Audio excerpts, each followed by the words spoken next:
We are welcoming Kathryn and Stephen with us today. We are going to have both of these folks speak, and then we're going to have time for a little Q&A at the end.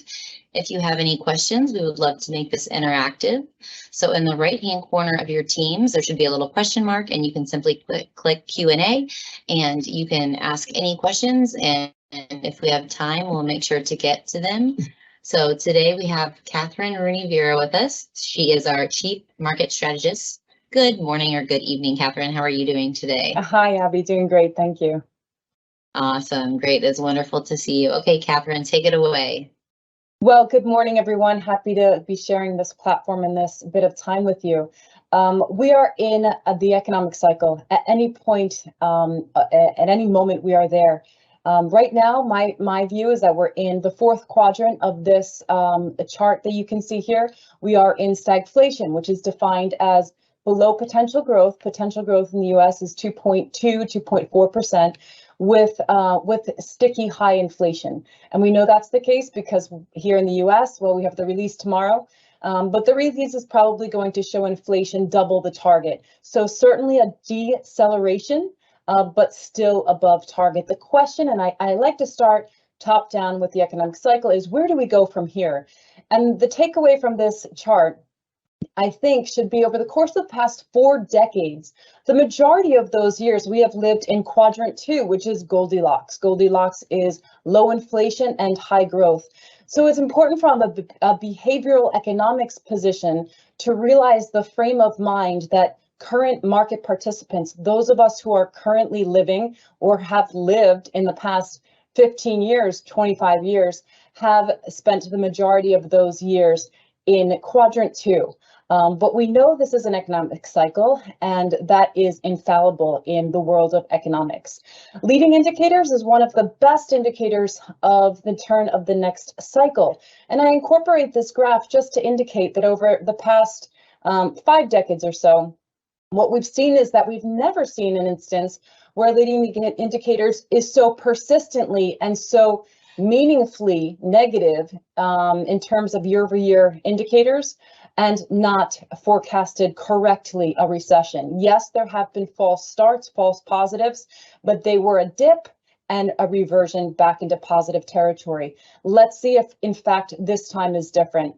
What is moving the economy? Of course, it is the consumer, and the consumer is moved itself by a strong labor market. Here in the US, consistent with the 50-year average, real wages should be growing about 3.5 to 3.9% to be consistent with 2% inflation target. Conservatively, we can look at the wage growth at about 4.4%. But if you look at other metrics such as the Atlanta Fed, that is showing a 6% growth. So the labor market here in the US is remarkably red hot. And this is something that the Fed is going to have to contend with. Now, I just started at StoneX 2 months ago, so forgive the difference in formatting. But in these charts, what I'd like to show is what are the main drivers of core PCE. Recall that core PCE is the metric that the Fed targets. So that 2% is not headline. It's not the 3% that headline printed, or a little above that, down from 9% last year. It's the core number that comes out tomorrow. The main drivers of core are unequivocally service related. Unequivocally, goods inflation has come off, and now the whopping majority is due to service sector inflation. Supply chain, of course, has improved remarkably.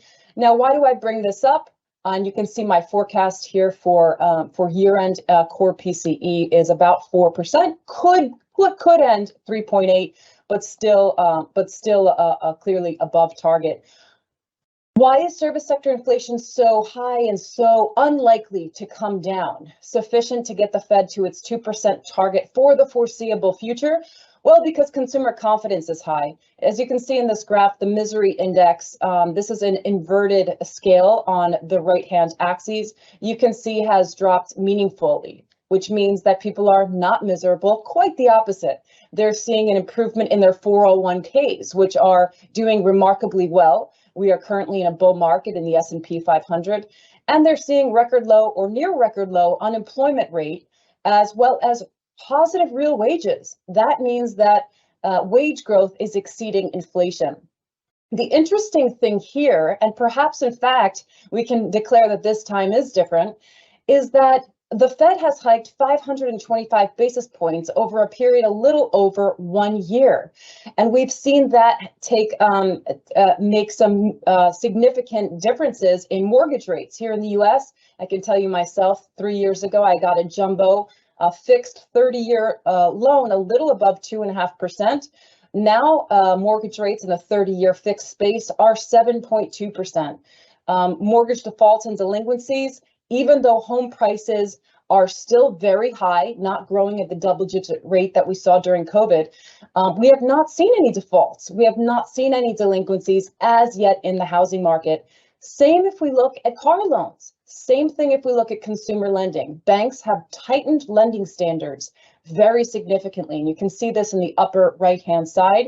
We've seen a slight increase in consumer delinquencies or delayed payments on consumer loans, but nothing to write home about as yet.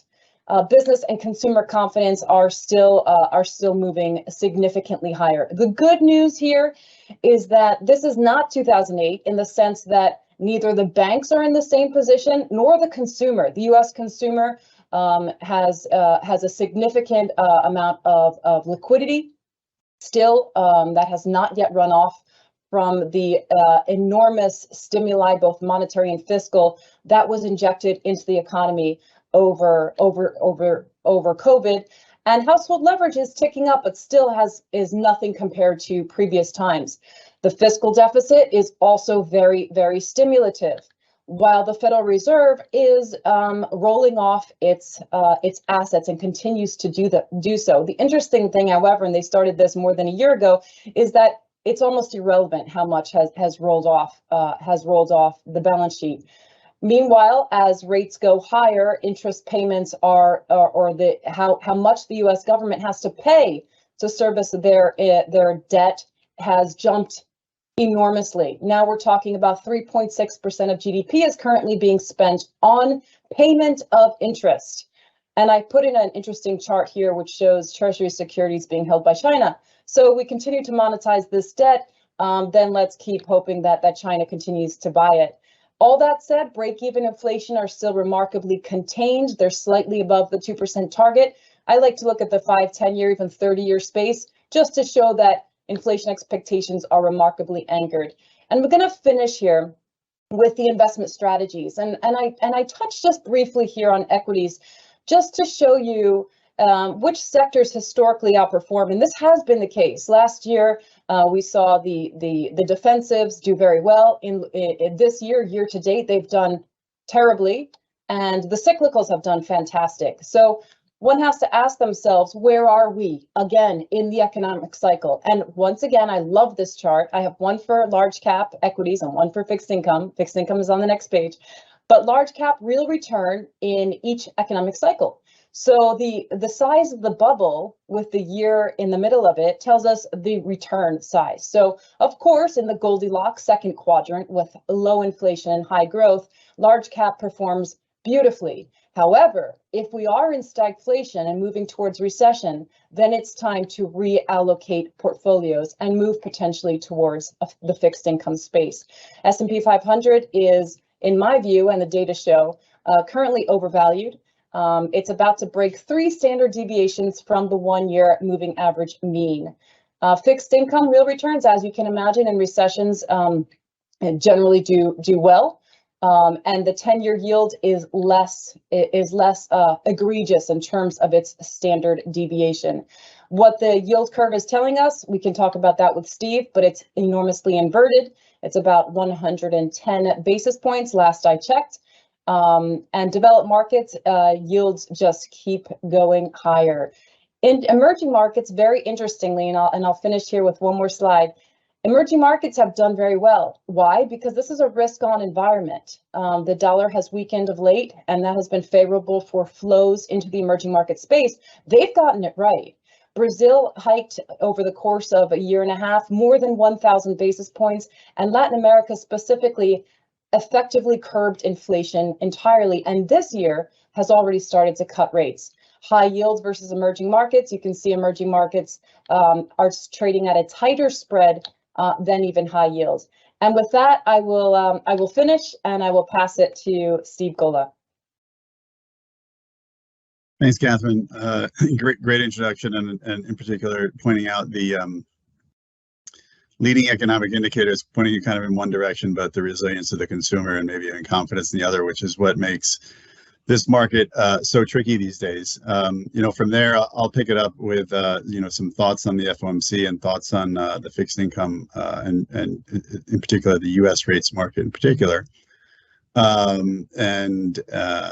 the way, by matter of introduction, I'm not sure I heard at the beginning, I run the U.S. Treasury business here out of New York, and we are a global business, as you all know. In thinking about the markets in general and the FOMC, there's I think a couple of in particular salient points and most important points in thinking about how to position in the rates market. Those two things for me are, number one, that I do believe that the most acute inflation danger is behind us. Obviously, that was the trigger for 525 basis points of hikes, throughout last year and this year. The trend since then is obviously now moving in the opposite direction, and I would say most recently moving quite quickly. The last core CPI fell by almost a half of a percentage point, and is down over 2 percentage points from the highs.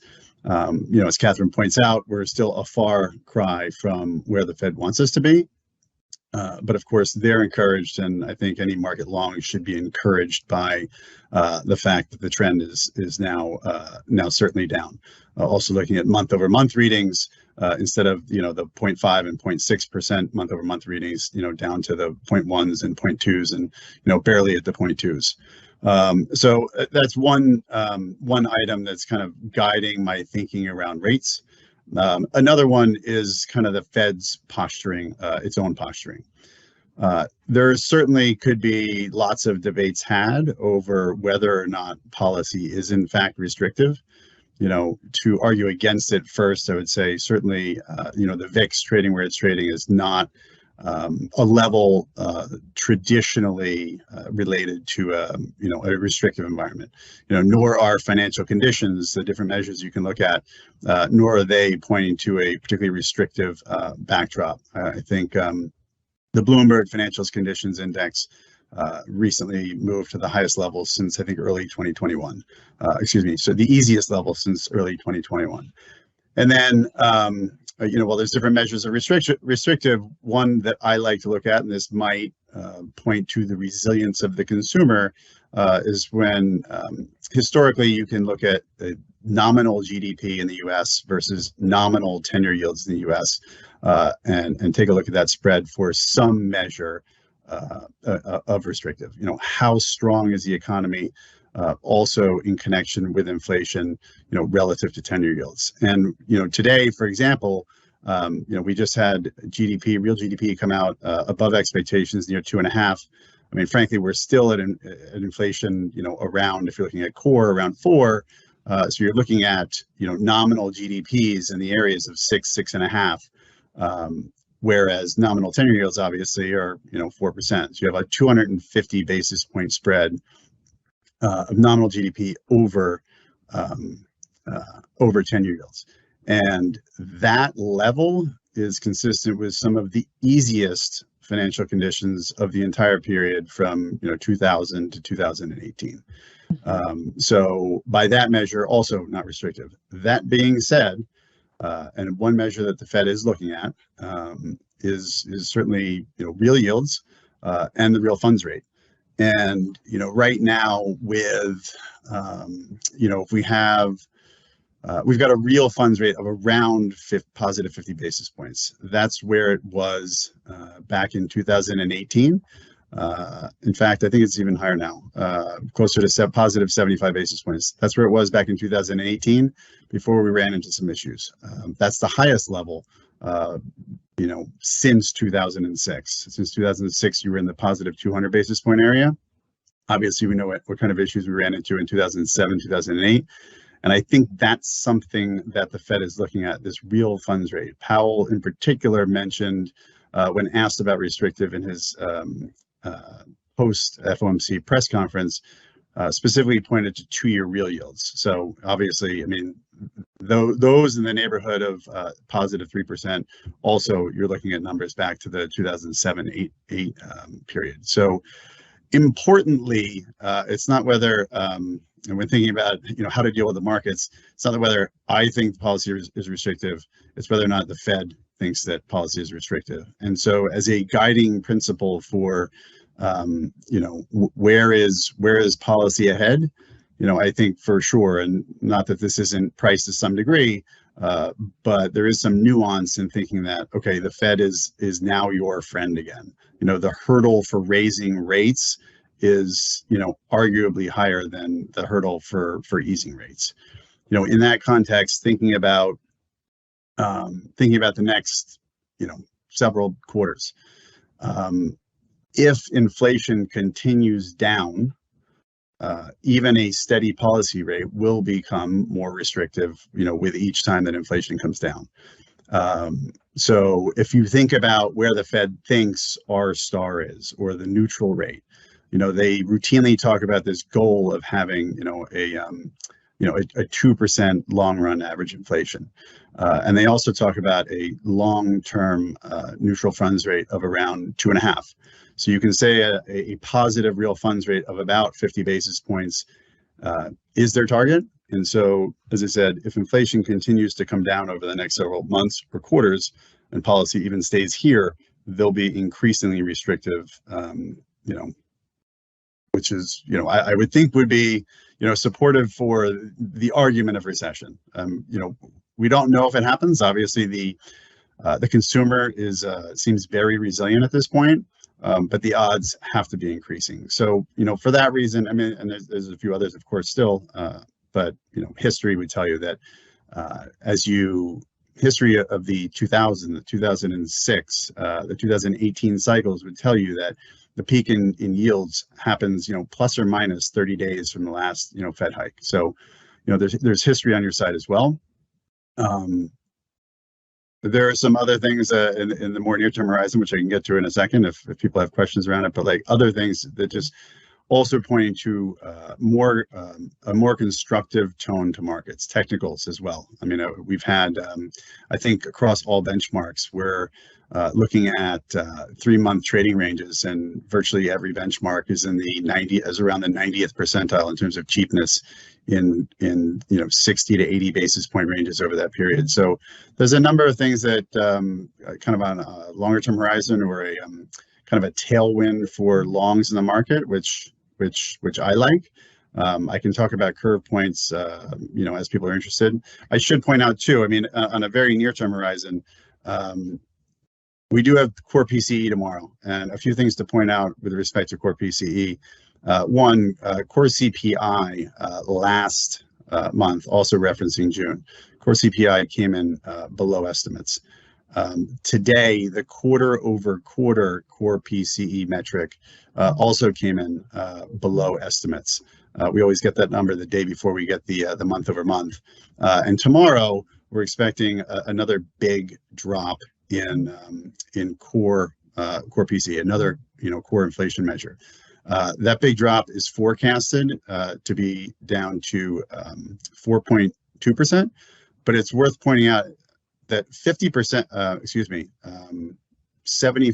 almost 75% of forecasters are looking for core PCE to fall to 4.2%, and a large chunk is actually looking for it to fall even further than that, down to 4.1%, about 25% of forecasters. That 4.1% is remarkably close to the Fed's own forecast for end of 2023, which is still 6 months away, of a 3.9% core PCE. So if that were to happen, just like core CPI, we come in below the forecast tomorrow.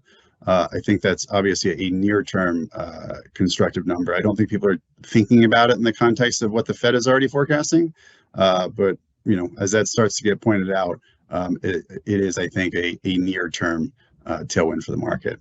I'll stop Thank there. you, Stephen. Yeah, we do have a couple of questions in regard to the Fed. So although Fed is no longer forecasting a recession, the UST yield curve inversion has yet to recover. When do you think that will happen? Steve and I were just talking about that today. Go ahead, Steve. Perfect. Great timing. I mean, if we're talking about a full recovery, obviously it's a long way to go. When does it happen? I mean, it certainly happens if recession happens, right?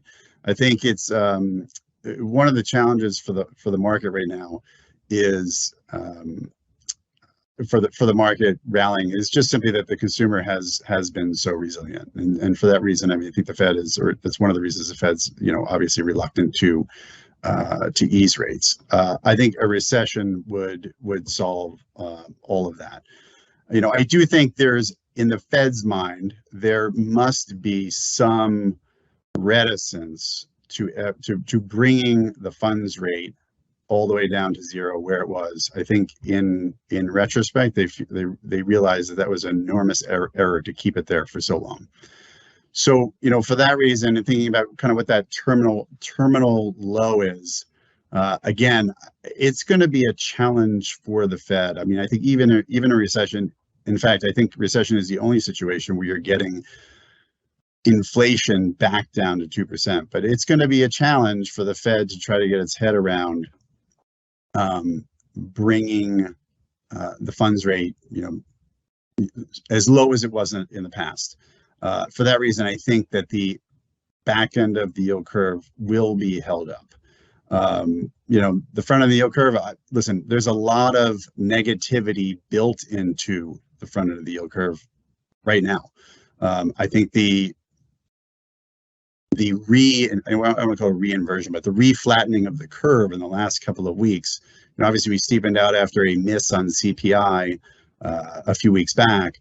The re-flattening takes place, on, a positive retail sales, positive consumer confidence, more positive, NFP data. To the extent you get more misses on CPI, any weakness, the front end has been leading the market down, and the front end will lead the market up. So, it's hard for me to say, predict exactly when that recession or that significant slowdown takes place. But as we see the cracks, I mean, that most certainly will be the driver. Okay, thank you, Stephen. And for the Fed balance sheet reduction, what do you think will be some drivers that may speed up the Fed to reduce their balance sheet? What could force the Fed to reduce their balance sheet more quickly? It's a good question. I don't have a great answer, but I don't think it's a focus of theirs at the moment. Okay. I suppose if inflation, I really don't think they want to push. I don't think that they want to push funds rate significantly higher than it is already. And certainly, I mean, I even said that there's a passive tightening by not easing. To the extent that they were concerned about the flatness of the curve, maybe for bank balance sheets and where they're borrowing versus where they're investing, and they wanted to steepen the curve out. I mean, that's certainly a way they could do it. I think I'd say they'd have to see more concern out of the banks themselves, but I'm sure if you saw more concern out of the banks themselves, we'd probably be in an easing situation, not in a selling asset situation. So I think that's kind of back burner at best in terms of selling assets. I'll add to that, which is, remember, they're allowing to roll off. So outright sales it's really hard to imagine that would occur. But the allowance to roll off, I think is important, and what I think part of their focus should at least be is to normalization of also the balance sheet. Remember, the balance sheet has become a monetary policy tool. So once the Fed gets monetary policy tool number one, rates back down to the more normal neutral level from 5.25%, 5.5%, which I think they ultimately will end up being. Then they could potentially, if all is well and the soft landing has occurred, potentially accelerate the pace of roll-offs. That I think would be fantastic, because remember, we're at $8 trillion. It's about 30% of GDP. When, before this extraordinary exercise began, we were about at $1 trillion. So that's a pretty significant accumulation in the balance sheet. So I think from an economic perspective, it would make sense to do that, but not until you get a normalization first of rate hikes. Okay, wonderful. Thank you, Kathryn. And we have a question for you, actually.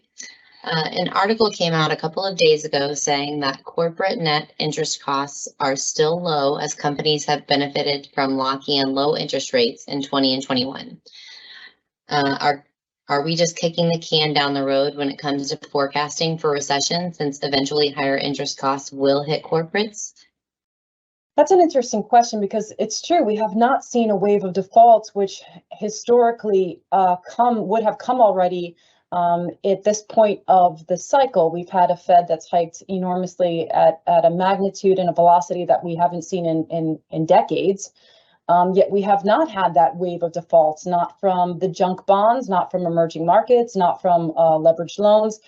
There is a maturity wall that's favorable. A lot of companies did in fact take the opportunity that the Fed gave them, having cut to 0% and holding that for an overextended period of time to boost the economy. Corporations, what did? They refinanced, just like us normal people do with our houses. We refinanced when the interest rates came down. So these corporations did the same, locking in low rates for a long time. This enabled these corporates net interest payments to fall even when the Fed is hiking rates. So yes, I do think it's kicking the can. I do think that a lot of these this time is different thing. Actually isn't, this time really isn't that different. It's just been delayed. We're kicking it down. So yes, recession will occur. As Steve said, it's virtually impossible to predict with certainty what month, what quarter it will occur. But my bet is that it's potentially an end 2024 event, but it has to come with a rollover in the labor market. You cannot have a red hot labor market in a 2/3 consumption driven economy based on services and have recession at the same time. Okay, it would be really cool if you guys could predict the future, Kathryn. We do have we have one final question, and then we will end this call, hopefully not longer than 30 minutes. So our last question is, do you expect the Fed will hike more going forward? What's the threshold for the Fed to do more if the U.S. economy stays strong? And when would you expect the Fed to start cutting the rate? I'll take it, just because I think it's a really fun question and we're kind of hypothesizing here. Steve and I also talked about this earlier today. And my forecast for tomorrow from our in-house forecast models for inflation, I'm in line with consensus. I'm slightly higher. I have 4.26%, so rounding up 4.3%. But that is a steep deceleration from 4.6%. But again, the target is 2. So I think the Fed has a very binary decision-making process over the course of the next 12 to 24 months. And that is, how serious are they about the 2% target? It's an average, of course, but average means there's some months that are below 2, some months that are high, not all of them consistently significantly higher than the 2% target. So the Fed's going to have to choose if they're going to follow, kind of the Lagarde route that she talked about today, which is inflation at 2% at all costs, even if that means recession, even if that means we have to break the back of a labor market, which my estimate for NAIRU, which is the non-accelerating inflation rate of unemployment, is 5%. So an unemployment rate of 3.6%, where we are right now, which is close to record lows, is inconsistent with a 2% target. This is something that the Fed has also said they agree with. So I think it's really going to matter. The Fed is going to have to face some tough decisions, which is one of the reasons that I've been recommending to our clients to protect their portfolios. You can buy puts on the S&P 500. You can have like Steve and I were talking about, kind of the shorter dated paper. You can have gold, you can have cash. Cash nowadays is yielding very juicy nowadays. I mean, it's very close in terms of 30 to 50 basis points in difference between what high grade paper pays and what the S&P earnings yield is. So there are a lot of options. If we get recession next year, I think the Fed does cut. I'm not in the camp of immaculate disinflation. I think it's disjointed with the economic reality, but maybe this time is different. But from my perspective, it's going to be a Fed that does cut. If we get perhaps too close to 2.5, and that has to come with a recession. I think with recession, we're no longer talking about inflation. We'll be talking about the potential for deflation. Okay, wonderful. Well, Kathryn, Stephen, we really appreciate your time this evening. If you guys have any other questions, I'm sure you can reach out to them or to your representatives in Singapore. So thank you so much, everyone, and you guys have a wonderful evening.